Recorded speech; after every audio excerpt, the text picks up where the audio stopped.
Débuté depuis le 4 février dernier, les travaux de la première session ordinaire du Conseil économique, social et culturel CESOC au titre de l'année 2015 se poursuivent au Palais des Congrès de Niamey.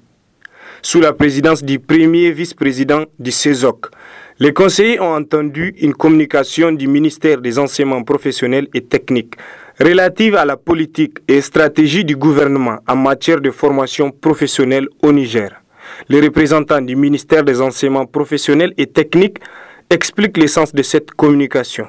Tous les jeunes, qu'ils soient du primaire, qu'ils soient du collège ou des lycées, trouvent chacun un lieu de chute dans ces établissements. Tous les déscolarisés et tous les non scolarisés, eux aussi, trouvent un lieu de formation et de perfectionnement au niveau de nos centres de formation.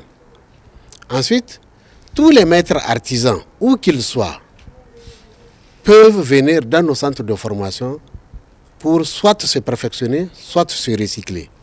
Mieux, tous peuvent venir donner des formations en fonction de leurs compétences. À l'issue des échanges, les conseillers ont relevé quelques insuffisances. Concrètement, vous savez, notre pays a une forte jeunesse.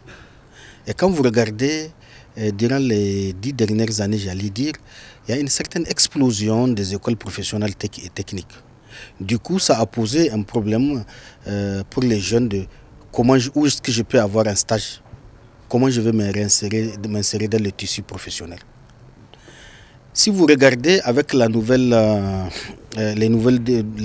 disposition de l'État qui dit que quand tu n'as pas 5 de moyenne au CM2, tu vas dans un centre de formation technique, hein, n'est-ce pas? C'est un autre défi qui est là. Hein? Alors, ces défis-là, comment le ministère en charge les prend-il en charge? Comment il est en train de s'appliquer? Donc, nos attentes, c'est de voir dans quelle mesure, nous, au niveau du CESOC, on peut apporter notre contribution pour faire des recommandations acquis de droit. À l'issue des différents débats, des recommandations seront formulées pour améliorer la qualité de la formation professionnelle au Niger.